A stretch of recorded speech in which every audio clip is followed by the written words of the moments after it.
Yo quisiera comenzar por una breve, sucinta evaluación de en qué momento está la comunicación popular en términos a lo mejor particulares y generales en América Latina, porque hablar en términos muy globales yo sé que a veces es muy injusto. Pero ¿cómo está la comunicación popular en América Latina? Buscando, buscando caminos.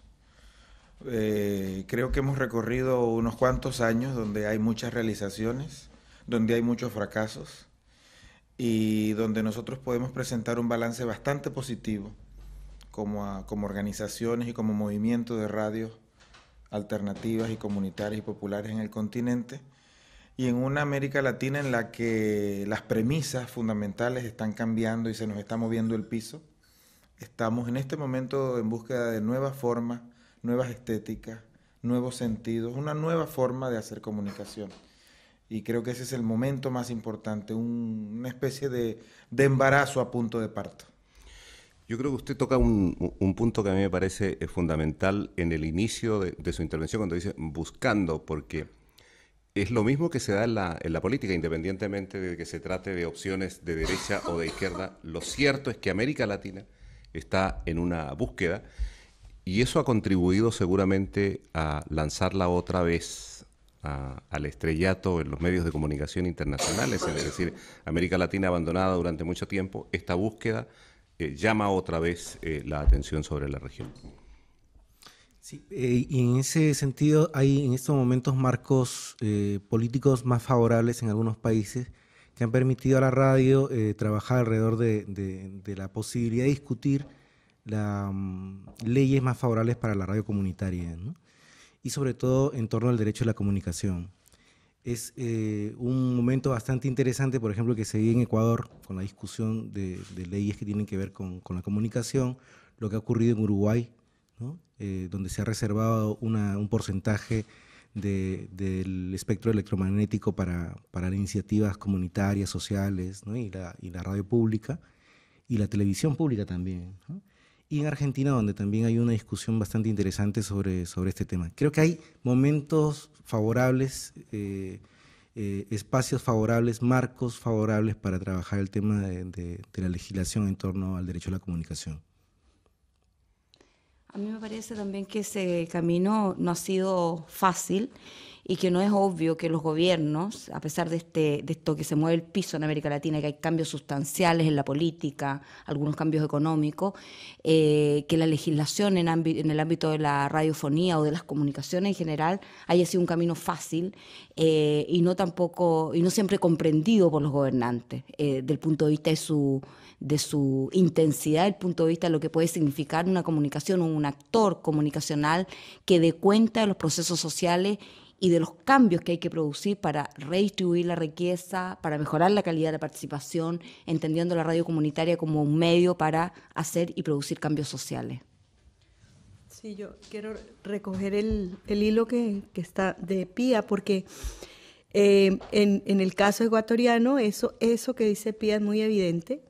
La dificultad que a pesar que se tiene de procesar una cuestión como la ley de comunicación en la perspectiva de la democratización, efectivamente, de las comunicaciones y no solamente de ganar más espacio para los medios comunitarios, porque me parece que la lucha que se está dando no solamente tiene que ver con medios comunitarios, sino efectivamente con legislaciones que democraticen todo el mundo de la comunicación. En el caso del Ecuador es muy notorio porque parecería obvio que una ley o que una propuesta de ley en esa perspectiva, con un gobierno como el que se tiene, tendría que casi pasar muy fácilmente. Y no es así. De hecho, está produciendo confrontaciones muy serias y el gobierno en este momento está de algún modo entre la espada y la pared, porque tiene que decidir si da la confrontación o no la da. Lo que los sectores sociales hubiéramos esperado era una respuesta inmediata de entrar en la confrontación por parte del gobierno de Rafael Correa, y no es lo que ha sucedido. Probablemente porque la situación es tan conflictiva en el país que tal vez no tiene capacidad de procesar un conflicto más de esa naturaleza. Entonces también que el debate legislativo levanta una serie de confrontaciones que conectan con muchos otros aspectos de la vida nacional y social y pone en confrontación a sectores de la sociedad y no es tan fácil, aún en gobiernos progresistas, digamos, ¿no? A eso iba también yo. El legado de las dictaduras en América Latina fue dejar leyes que favorecen la concentración. En Argentina ahora, después de 26 años, por primera vez estamos discutiendo, y probablemente se apruebe ahora el viernes, una ley que contempla y que legaliza a las radios comunitarias. Primera vez en 26 años. Yo voy a volver a este tema político, pero antes otra mención a la comunicación popular. Casualmente, ayer me llamó un conocido comunicador ecuatoriano para hacerme una entrevista telefónica sobre esto de la libertad de expresión. Y sin el ánimo acá de tirar flores, porque yo también soy muy crítico en algunos aspectos respecto de la comunicación popular, quiero decir que una de las cosas que dije es que si hay un sector que ha llamado la atención sobre la libertad de expresión, independientemente de cómo termine esta historia, es la comunicación popular. Es decir, la comunicación popular ha tenido el mérito, aparte de su quehacer diario, de decir aquí hay un problema de expresión, aquí hay sectores que no tienen derecho de acceder a los medios, de tal manera que ese es un mérito muy grande. Pero si es así, y si la comunicación popular tiene esa fuerza, ¿por qué no ha tenido la misma fuerza para marchar más unida de lo que ha marchado hasta ahora respecto del quehacer en América Latina? Es decir, las transnacionales tienen muy clara la historia. Los procesos de integración en otras áreas del planeta tienen muy clara la historia. Los latinoamericanos no. Lo que pasa, perdón, y para seguir con la reflexión anterior, en América Latina no se puede analizar la política si no se analiza que en los últimos 60 años hubo inestabilidad institucional permanente, y sobre todo en lo que es América del Sur. No se puede hablar de diáspora de la comunicación si no se habla también de la diáspora de los sectores populares, que en muchos casos fue provocada y generada y obligada desde las dictaduras militares que contaron con el apoyo de otros países con una mirada colonizadora sobre la región que no permitió procesos liberadores. La radio popular, la radio comunitaria existe desde hace más de 60 años en América Latina. En algunos casos ha logrado su legalidad, sobre todo las experiencias que tienen que ver con la radio educativa y las radios históricas, las radios mineras, etcétera.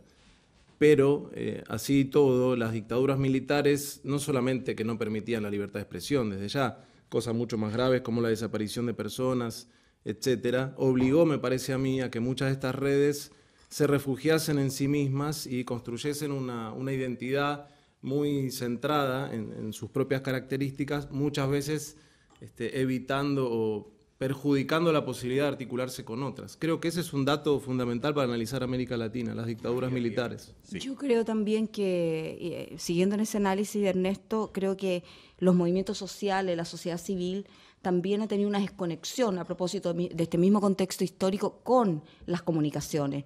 Y creo que han sido algunas redes, algunos movimientos muy dedicados al tema, en este caso de la radio o la televisión, que se han dedicado al tema del derecho a la comunicación y cómo efectivamente facilitar procesos legislativos, pero no solo procesos legislativos, que den cuenta el tercer actor en América Latina como una base fundante para una mejor calidad de la democracia. O sea, la comunicación y la libertad de expresión, hecha comunicación, aplicada en el espectro radioeléctrico, es parte o piedra angular de cualquier sistema democrático que se precie a sí mismo como tal. José. Sí, creo que está de otra manera. O sea, la comunicación está siempre no como protagonista, sino acompañando, especialmente ha estado en los últimos años acompañando acciones del movimiento social, de organizaciones indígenas, de organizaciones sociales. Yo recuerdo, por ejemplo, que en la presencia fuerte del movimiento indígena en Ecuador, ¿sí? No se podría pensar de una presencia tan fuerte si no estuvieran también al lado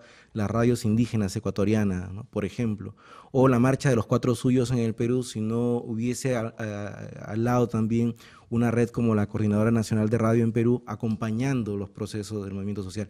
Digo, está inscrita la comunicación popular, pero está de otra manera, ¿no? No está como protagonista imponiendo agenda, lo que está haciendo es acompañando, levantando nuevos actores y haciéndolos visibles, ¿no? Que es importante en la construcción de los imaginarios políticos en el país.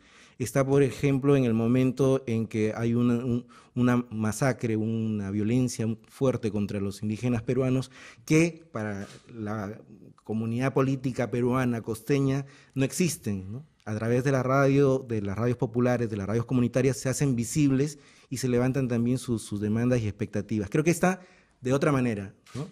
Gerardo.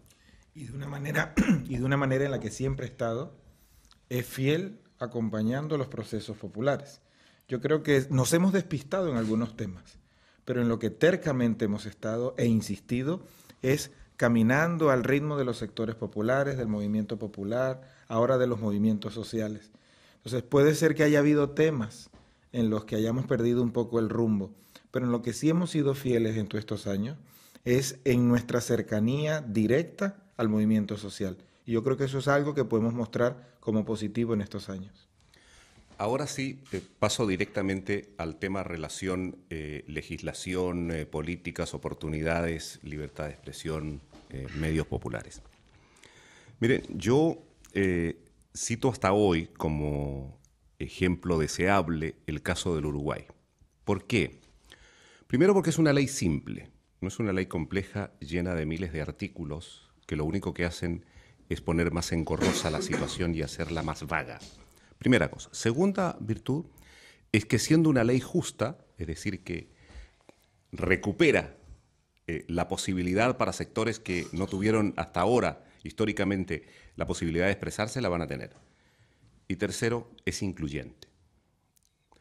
Y tengo el temor, y ustedes por favor a eso apelo, a que me corrijan, que hay aquí y allá discusiones que tienen por sino no legislaciones incluyentes, sino legislaciones que beneficien al otro sector que nunca ha estado. Con otras palabras más simples, se trata de una politización positiva de la comunicación. Y entonces me pregunto si eso es deseable para América Latina.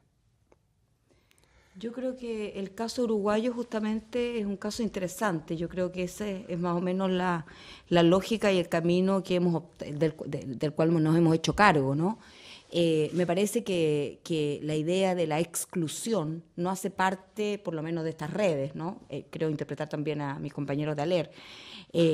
Lo nuestro es la inclusión, la discriminación positiva, de cómo ir despejando espectro radioeléctrico para que ingresen nuevos actores. Recordemos también de que no es que esté lleno de organizaciones de la sociedad civil en América Latina que quieran administrar radio, pero tampoco es posible al revés que en el caso de Chile, por ejemplo, el 5% del espectro esté dedicado a las radios comunitarias y el 95% restante a las comerciales, porque tampoco hay radios públicas en Chile. Entonces, creo que esa idea de pensar de que puede ser excluyente, creo que no es así. Yo creo que lo que hay que hacer, y son nuestros propósitos, es respetar los 3/3, digamos. O sea, que exista efectivamente el actor comunicacional público, estatal, cuando lo hubiere, el privado y el sin fines de lucro comunitario popular. Yo creo que la idea de algunos sectores empresariales, sobre todo las grandes transnacionales, que reclaman, digamos, una competencia injusta por parte de las radios comunitarias, me parece que es una disyuntiva que no es, porque muchas radios comunitarias en muchas de nuestras legislaciones no tienen ni siquiera permitido vender publicidad, y cuando un medio de comunicación nace y no tiene posibilidad de sostenerse a sí mismo y tener una gestión integral para sobrevivir o existir, ya está, sus derechos, su posibilidad de sobrevivir está censurada. Entonces, creo que esa es la apelación nuestra. La apelación nuestra es a una justicia que tiene que ver con una justicia distributiva o redistributiva de un bien común de la humanidad, que es el espectro radioeléctrico, que tiene un principio y un fin y que debe ser distribuido de manera ecuánime por los estados, y que hasta ahora, desgraciadamente, no lo han hecho, no todos. Sí, mi pregunta, sí, solo un segundo. Sin embargo, mi pregunta, para que vayamos aclarando el tema, no está solo dirigido a los medios populares, sino que al tema de la comunicación en general, más allá de lo que puedan pensar estas redes. Por ejemplo, hay gobiernos que hasta el día de hoy aseguran que su propósito es crear una hegemonía comunicacional en su país. lo han dicho públicamente, entonces no han ocultado sus propósitos.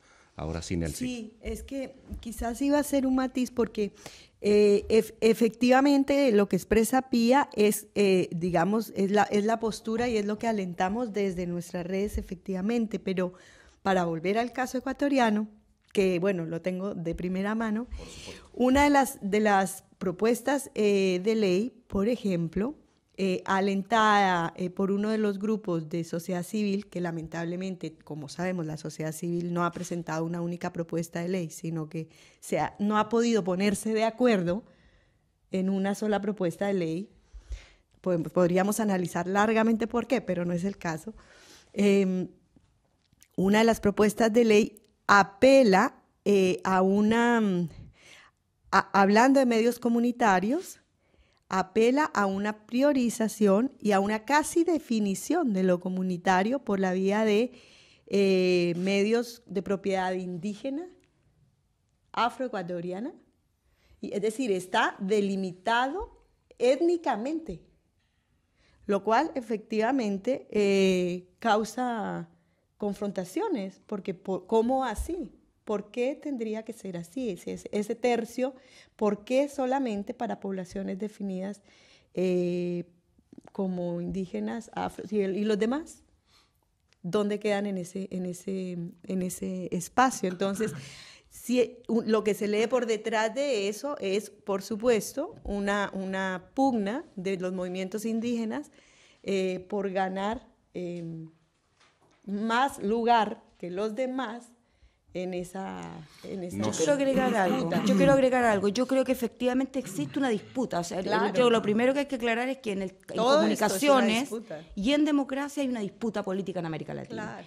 Indudablemente, a mí me parece que los pueblos indígenas, históricamente discriminados, tienen derecho a tener acceso al espectro radioeléctrico.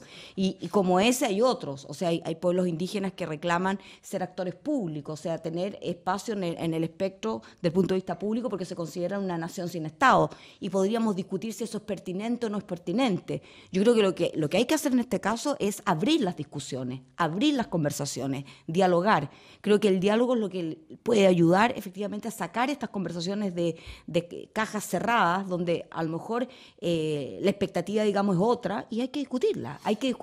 Yo quiero tomar la pregunta provocativa de José para responderla sin mucha vuelta. Si la pregunta es si nosotros desde las radios populares y comunitarias queremos construir una hegemonía nueva de la que nosotros seamos protagonistas... No es la pregunta, porque si no la habría hecho así, yo no... Claro, porque nosotros al contrario, las preguntas. Nosotros queremos que exista, por supuesto, el sector comercial, el sector público. De hecho, trabajamos muchas veces con los medios públicos. Ahora, consideramos que las leyes se tienen que hacer para defender a los más débiles. Y durante mucho tiempo las empresas, y con el aval de los estados, consideraron que la mejor ley es la que no existía, ¿no? Decían, no, ¿para qué hacen falta las leyes? Y que el mercado va a ir regulando. Yo creo que algunos estados, algunas gestiones de estado en este momento en América Latina quizás descubrieron un poco tardíamente la importancia de los medios de comunicación y están sobreactuando una necesidad de construir medios afines o una hegemonía, como planteaba en la pregunta José. Ahora, yo creo que en el caso de las radios comunitarias, que de hecho hemos ganado una legitimidad después de tanto tiempo, lo único que estamos pidiendo y reivindicando es el derecho a que el espectro radioeléctrico, que es un bien público, sea administrado y regulado de manera equitativa, donde haya un porcentaje que esté destinado a que las radios sin fines de lucro, que habrá que luego definir cuáles son sus características, tengan la posibilidad de ocupar ese espectro radioeléctrico que es un bien público, no un bien ni del mercado ni solamente del Estado. Voy a ir más lejos todavía, porque en realidad mi propósito es expresar una crítica, y es la siguiente. Independientemente del color político, de la simpatía que uno pueda tener por ciertos gobiernos, si de mí dependiese, yo lo que quiero es quitarle la potestad a los estados para que en forma exclusiva legislen sobre la comunicación. Eso lo contempla la ley uruguaya y eso me parece extraordinariamente positivo. Cuando es el Estado el único que define por sí mismo a quién le doy o no le doy frecuencias, creo que se está cometiendo un error. Si no hay participación de la sociedad civil de alguna u otra manera, el día de mañana cuando esos gobernantes hoy no estén y estén otros, se van a aprovechar a su manera. Entonces, ¿cómo creamos leyes que tengan valor en el tiempo y no en las circunstancias por las cuales estamos atravesando? Yo sé que la política que se hace hoy, y atención, no es una cuestión de subdesarrollo, lo hace sobre todo el primer mundo, está pensando solo en hoy, no está pensando en mañana. El futuro desapareció. Entonces, se hace para conquistar votos hoy día. El problema de la política, pero claro, es el problema de la política que de una u otra manera uno tiende a la imitación y dice, bueno, lo que pasa es que tenemos que resolverlo hoy día. ¿Puedo dar una pequeña información relacionada con esto que dice José? En el proyecto de ley que probablemente y ojalá el viernes 9 de octubre se apruebe en el Senado en la Argentina, está contemplado que el organismo que regula y que administra el tema de las frecuencias y demás tenga mayoría parlamentaria y participación de la sociedad civil a partir de las academias, de las universidades. Entonces el Poder Ejecutivo ahí está en absoluta minoría. Y eso fue logrado gracias a que las organizaciones sociales plantearon algo parecido a lo que vos estás planteando. Cosa no que solo, creemos que y no fue un solo en gran logro. Argentina, sino que, por ejemplo, en Perú hay un gran esfuerzo, además que pertenece casi en exclusiva a las organizaciones no gubernamentales, que han sido las convocantes de las diferentes partes del Estado para poder discutir estas leyes, ¿no? Sí, está el Consejo de Coordinación de la Radio y la Televisión, Así es. donde también tiene participación, por ejemplo, CNR a nombre de la sociedad civil y otras ONGs, ¿no?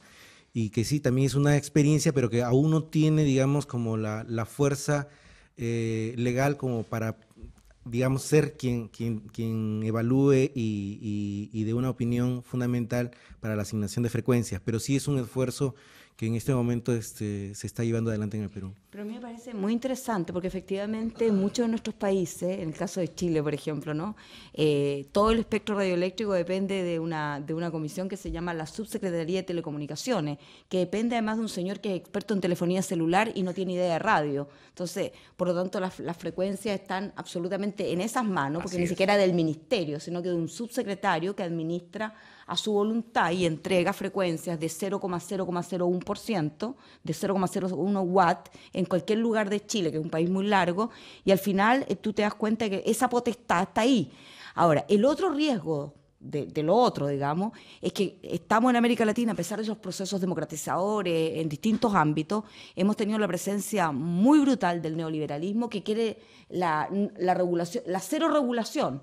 Y ojalá, digamos, el espectro, yo creo que eso ya está de salida en América Latina, pero sigue siendo un riesgo, la potestad de las frecuencias cayera en la OMC, ¿me entienden? La OMC en el mercado, ojalá se vendieran las frecuencias, ¿no? Una manera más de ganar dinero. Bueno, pero hay que ver, yo creo que eso es lo que pasa además en América Latina. Yo creo que en cualquier capital latinoamericana, las frecuencias, digamos, recaen sobre actores sociales que tienen frecuencias de por vida. Los canales en Chile de televisión tienen frecuencias de por vida, ni siquiera por 25 años, y 25 años renovable automáticamente. Y además, digamos, el derecho adquirido de manera permanente, como que si fuese una frecuencia o una X forma de explotación minera, por ejemplo, ¿no? Pero el tema es que aquí estamos trabajando con la subjetividad y con los imaginarios de las personas. Entonces, debiera tener un rango donde efectivamente hubiesen un sector o un lugar donde esto fuera tratado de manera plural y seria, y no simplemente como despacho ejecutivo de un gobierno de turno que le da frecuencia a los amigos para resolver un problema de votos o elecciones, ¿no? Y en una América Latina cada vez más politizada, es lógico que haya una comunicación politizada. Y yo creo que esta perspectiva tiene que girar también en torno a proyectos comunicacionales. Y yo creo que es lo que debe privar en el momento de la decisión para que un sector de la sociedad explote o administre una frecuencia.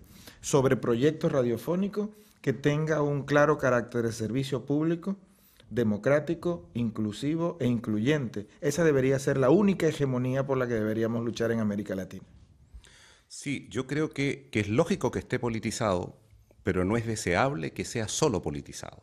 Es decir, lo que tú has aclarado ahora es lo que me parece justo. Es decir, hay valores que están más allá de la capilla, hay valores que pertenecen a todo el país. Y yo me alegro porque ha estado latente en toda la conversación que resulte paradójico que aquellos sectores que son acusados de extraordinaria politización, como son los sectores populares, son los únicos que están reclamando a gritos que haya una legislación, que el tema de la comunicación es demasiado importante para que esté solo en manos de los comunicadores. Entonces yo creo que esa lógica es una lógica muy distinta a la que ha prevalecido hasta ahora. Así es, pero es una lógica difícil de trabajar. Yo no sé cómo, no vivo en los demás países, pero es muy difícil situar el derecho a la comunicación como un derecho de la ciudadanía, involucrar a los ciudadanos y a las ciudadanas en el debate por la comunicación y además y abrir el debate entre todos los sectores. No es tan sencillo porque también actualmente el derecho a la comunicación se ha visto como un derecho de los medios por parte de los propios ciudadanos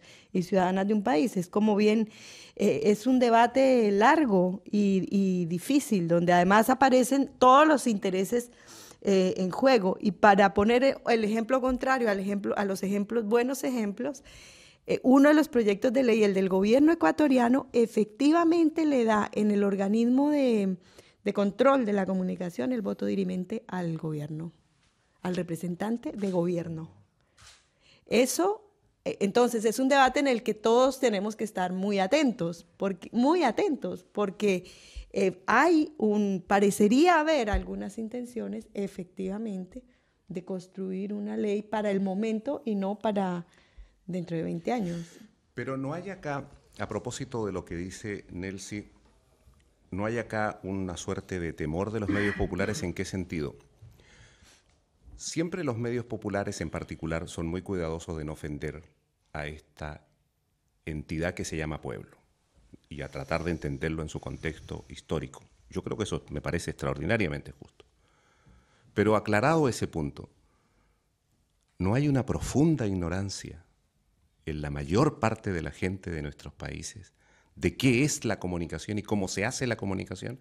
Entonces, ¿cómo le podemos pedir a alguien que ignora primero el valor real de la comunicación y cómo funciona, cómo se crea un producto, para que juzgue a la comunicación, si no sabe lo que es? Haciéndolo. Dando la posibilidad que lo hagan. Por supuesto. Haciéndolo, sí. Yo creo que no es una cuestión de conceptos, es una cuestión de práctica cotidiana. La comunicación está dentro del quehacer de todos los días, de nuestros pueblos, de nuestra gente, de nuestra cotidianidad. Si no tiene conscientemente el uso del instrumento, el uso de la estrategia, el uso de la atribución de la humanidad de comunicarnos, no le va a tomar el valor. Y yo creo que nuestros sectores han estado excluidos de tener esa posibilidad, y una de nuestras luchas es que tengan no solamente la posibilidad, sino el documento formal también, que les permita y les dé un carácter social, un carácter legal y un carácter de participación formal en ese campo de nuestra sociedad. O sea, ser actores en los medios, o sea, hacer comunicaciones, conducir procesos comunicacionales, y yo agregaría a eso también el trabajo directo con los movimientos sociales y las organizaciones de la sociedad civil. Las organizaciones de la sociedad civil en tanto estatutos y lugares más formalizados de la sociedad, que creo que tienen una aproximación mayor y a las que hay que incorporar también en alianza con el trabajo práctico que hacen nuestras redes y nuestras radios en América Latina, para que puedan tener conocimiento sobre esto. Yo creo que esta relación de posibilitar, de dar cuenta, de facilitar que las organizaciones de la sociedad civil hagan parte de nuestras propias radios con programaciones específicas, con el tratamiento y trabajo de las políticas públicas en comunicaciones, entendiendo que las comunicaciones ya no solo son para difundir, sino que son plataformas de acción política, asociativa. Creo que ahí podremos también producir un cambio sobre este desconocimiento al que tú apuntas, Pepe. Creo que el panorama en América Latina es similar, pero voy a hablar de Argentina. Es cierto que hay ignorancia, como vos decís, José, pero también es cierto que en comparación con hace 20 o 30 años atrás, hoy prácticamente no hay lugar en el territorio nacional donde no haya una radio comunitaria, o donde no haya una radio popular, o donde no haya un grupo de gente que se reúne a hacer su propia agencia de noticias o su boletín gráfico o hasta su programa de televisión en el canal de televisión local. Me parece que en eso ha habido un trabajo también educativo de parte de las redes, ¿no? Y de parte de los movimientos sociales que han discutido mucho el hecho de que no estar en los medios de comunicación es prácticamente no existir, que además de hacer cosas uno también tiene que poder contarlas. Y en eso hay avances muy importantes. Es cierto que si uno se pone a discutir en la calle de pronto el derecho humano a la comunicación, probablemente no haya mucha gente que pueda argumentar 1, 2 y 3. Pero el hecho de que existan tanta cantidad, cientos y cientos de radios, por ejemplo, en mi país, te aseguro que es un cambio radical respecto de cómo se entendía y cómo se practicaba la comunicación 20 años atrás. Pero además, perdón, conecto con lo que dice Ernesto, porque depende de lo que entendamos por conocimiento sobre la comunicación, porque si estamos hablando de conocimientos expertos, obviamente expertos no hay a montones en una sociedad, pero la gente sí sabe qué medios quiere, para qué quiere esos medios. Y si tú les preguntas en debates públicos, eso por supuesto que hay respuestas, y hay respuestas claras sobre el tipo de medios que se quiere, porque también hay de alguna manera, por ahí no en los niveles suficientes y los que uno aspiraría, un acumulado de pensamiento crítico en relación con los medios convencionales. La gente está cansada de muchas cosas de los medios convencionales también, ya por lo menos sabe lo que no quiere. No sé si sepan con claridad lo que quieren, pero lo que no quieren está claro. Y saben también cómo están siendo representados por los medios, que me parece una cosa central e importante, ¿no? O sea, en un país como el Perú, donde hay una población negra y que no haya un conductor de televisión que sea negro, o sea, llama la atención. O, por ejemplo, que los temas principales de la población no aparezcan en los medios de comunicación, llama la atención, y ahí es una manera también de poder saber lo que es o lo que no es comunicación. Y hay que pensar también en otra cosa, la forma de consumir los medios está cambiando, ¿no? Ya se acuñó en algún lugar, me parece que en Argentina, la palabra prosumidor, ¿no? Es decir, ya sobre todo los jóvenes se están convirtiendo en productores también de sus propios productos, ¿no? No solamente consumidores, ¿no? Porque las nuevas tecnologías han permitido. Entonces hay una cercanía también con incluso el conocimiento de la técnica de producir productos comunicativos, ¿no? Entonces hay una brecha que se está cerrando ahí y que nos está poniendo de otra manera frente a lo que es los medios de comunicación, ¿no?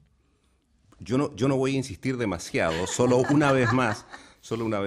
Estaba orientada mi crítica a que, bueno, tenemos ideas distintas y eso está muy bien porque eso es muy democrático.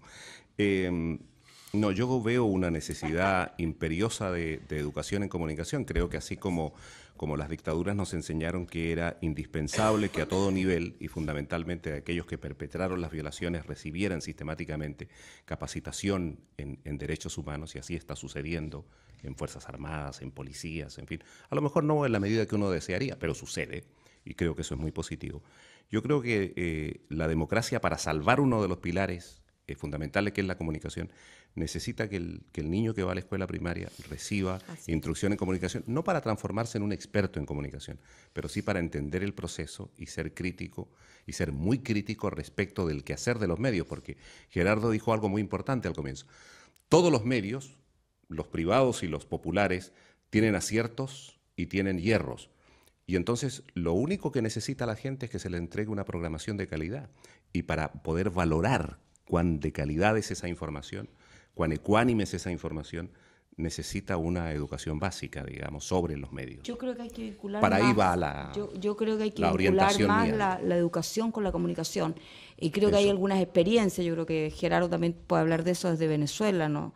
Pero hay experiencias, digamos, que nosotros en el caso de Chile hemos tratado de vincular la educación básica, primaria, con la radio como instrumento no solo de soporte de los profesores, sino como soporte de la comunidad escolar que se empieza a integrar del niño o la niña que tiene un celular, que contesta el celular en clase, que ya no tiene la tabla de multiplicar y los cuadraditos para sumar, sino que tiene instrumentos de nueva tecnología, y niños de sectores pobres, ¿no?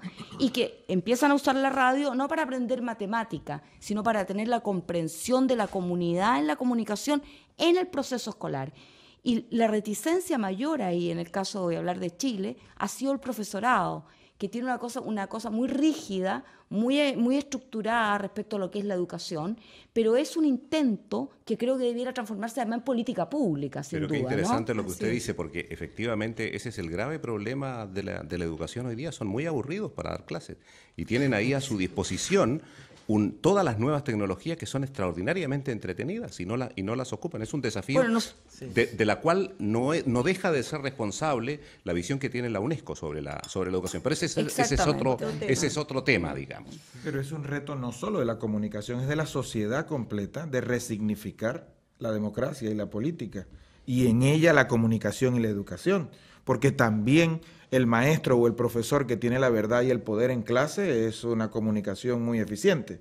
Y entonces es toda una resignificación del quehacer social, del buen vivir que aspiramos todos los latinoamericanos y los habitantes de este mundo, que nosotros tenemos que hacer énfasis ahí, y nuestro aporte es con especial cariño, énfasis y práctica desde la comunicación, pero es una tarea de todos. Repensar nuevamente nuestros espacios democráticos y nuestra construcción de una sociedad más justa, más equitativa, con menos diferencias, donde realmente se respeten las diferencias, se respete la alteridad, y no una pantomima de democracia, no una pantomima de convivencia porque me lo calo, porque lo tengo que llevar encima a toda costa. No, es la aceptación y con la diferencia del otro el caminar.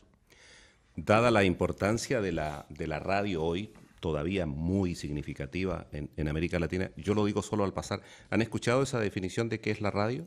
Es el Internet de los pobres. Y creo que es una bonita definición, ¿verdad? Bueno, pero aparte de eso, yo quisiera decirles lo siguiente.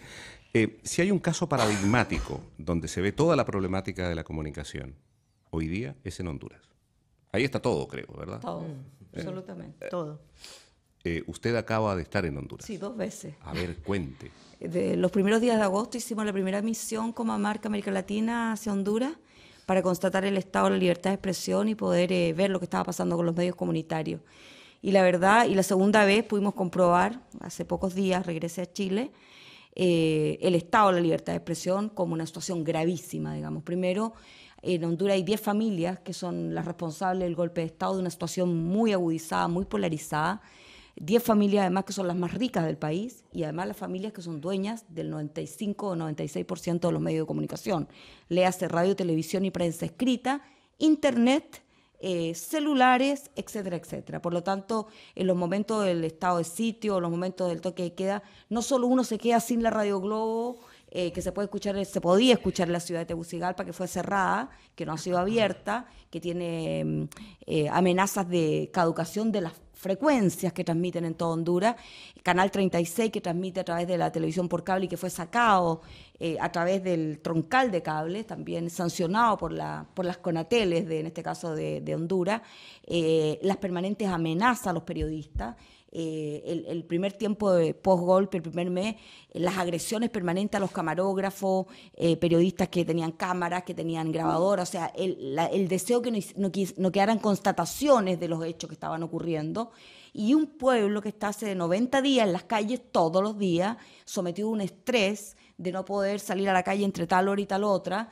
donde además los militares están en las calles y donde se vive una situación de incertidumbre absoluta y de polarización sobre una situación democrática que debiera haber sido respetada, porque creo yo que los mandatos presidenciales son para respetarlos. Yo creo que no se puede dar un golpe de Estado y después decir hago elecciones y ratifico o arreglo lo que eché a perder, digamos, no es así, y creo que esa es la gran disyuntiva para América Latina. América Latina y el mundo tiene que ser capaz, a través de vías de diálogo, de resolver un impasse, esta especie de experimento que se ha hecho en Honduras, por personas o sectores ultraconservadores que han querido experimentar algo en Honduras para dar o decir algo al resto del continente. Creo que eso es lo más complicado de Honduras y la situación de estrés que vive el pueblo hondureño, los más pobres en Honduras, que son un porcentaje altísimo. Es tremendo globo de ensayo Honduras, ¿ah? Es un globo de ensayo del péndulo que algunos quieren para la historia de América Latina. Es decir, cómo dar un golpe de Estado sin Estado, cómo dar un golpe militar sin militares, cómo dar un golpe comunicacional sin comunicadores y sin comunicación, y cómo dar una configuración a un país sin contar con los sectores más populares. Es decir, con los sectores excluidos y en uno de los países más pobres del continente. Y además, una pugna empresarial por el reparto del país por los intereses económicos ahí mezclados. Y fíjate que, tomando tu comentario anterior, pues ahí han estado las radios comunitarias y las radios populares dando la talla, dando la hora. Tenemos, por ejemplo, Radio Progreso, que es una de nuestras radios, que ha sido de las pocas que ha estado trabajando cercanamente a los intereses de la gente que no está viendo un ping-pong, que está en medio del juego recibiendo todos los pelotazos. Y a mí me parece que ese es un ejemplo como la posibilidad que tienen los grandes de cercenar la comunicación, la radio y la internet también está a favor de los pobres. No solamente cómo la radio ha logrado saltar el cerco comunicacional que se pone dentro del país, sino también cómo a través de la internet hemos tenido la posibilidad de romper ese cerco desde el ámbito internacional. Así que a mí me parece que esa presencia nuestra ha sido también determinante para que muchas cosas que allí pasan se sepan. Y también el lugar de las radios de Centroamérica, radios salvadoreñas, radios de ARPA, radios de Nicaragua, radios de frontera con Honduras, que han podido enlazarse con radios hondureñas, radios comunitarias, Radio Marcala, Radio Cocodulce, para poder transmitir, para poder dar cuenta de lo que ocurre en Tegucigalpa, porque hay gente que se ha trasladado de los pueblos lejanos de Honduras a vivir prácticamente en Tegucigalpa, porque después no pueden regresar, porque las carreteras están cortadas, porque hay inhibición de los horarios, porque los toques de queda, porque la verdad es que una situación de ingobernabilidad y polarización absoluta que esperamos, sinceramente, termine, pero además termine no en la impunidad, porque cualquier golpe de Estado en América Latina, cualquiera, de cualquier índole, debe ser castigado drásticamente. Yo pensé que entre las radios que usted iba a nombrar a Radio Nederland, pero me quedé esperando. Bueno, vamos a una última consulta. Para hablar literalmente, porque es muy latinoamericano, de los hermanos políticos, ¿verdad? Porque esta es una grabación que estamos haciendo en Holanda. Entonces, ¿qué significado tiene para estas redes la participación de esta gente que está al otro lado del mundo participando de estos mismos ideales de comunicación popular? Mira, Radio Nederland, vos... sí, pero yo no hablo aquí, hablo de las organizaciones. Ahí voy, yo voy a hablar por todos. Bueno. Radio Nederland, vos, Pepe, en este caso estamos acá evaluando y viendo los grandes éxitos que hemos tenido en un programa conjunto que se llama Ritmo Sur, Alera, Marc, Free Voice, con el apoyo de instituciones holandesas. Mira, nosotros estamos constatando cada vez más que este modo de hacer comunicación es un sentir general, es de un grupo humano que independientemente del lugar donde esté, tenemos una búsqueda común de cada quien desde su ámbito, cada quien desde su posibilidad, cada quien desde sus opciones. Y a mí me parece que lo más rico de esta constatación permanente es conseguir corazones que laten por lo mismo, cabezas que están pensando por lo mismo, pero sobre todo gente que haciendo un esfuerzo de sus esquemas personales e institucionales, estamos haciendo lo mismo. Y a mí me parece que esa constatación que tenemos permanentemente y que una vez más la tenemos en esta visita a estas tierras, es como lo más gratificante que nos podemos llevar para América Latina. Y quiero dejar constancia a través de la audiencia de Radio Nederland y de nuestras audiencias, que seguramente vamos a tomar parte de esta conversación, con el permiso de ustedes, por supuesto, para retransmitir. Queremos dejar constancia de este hecho porque cada vez más en el mundo de esta comunicación la suerte de muchos está jugada por todos y el futuro también está jugado por todos porque los caminos comienzan a estrecharse en muchas vías y en muchas encrucijadas. Y yo creo que cada vez más debemos pensar estratégicamente hacia el futuro porque si no, creo que muchos nos podemos quedar por fuera. Bueno, a nosotros también, a mí me parece que el mundo está cada vez más conectado además, ¿no? Y que creo que los problemas de América Latina son los problemas de África de manera distinta o son los problemas de Asia. Creo que el tema de la comunicación además es una cuestión que está absolutamente como tema del presente y del futuro. Creo que si no resolvemos esa ecuación, esa injusticia, inequidad, en los temas de la distribución de la riqueza, yo creo que tampoco resolveremos los problemas de la inequidad en la comunicación. Y me parece a mí que el trabajo con M&M, con Free Voice, con ustedes en Radio Nederland y con otros amigos que tenemos en Europa y en otros continentes, tenemos que fortalecer las alianzas y los trabajos en común para poder mejorar la calidad del mundo y mejorar la condición de la humanidad y la condición de este planeta, que es único y es finito. Muchísimas gracias a ustedes. Muchas gracias. A ti.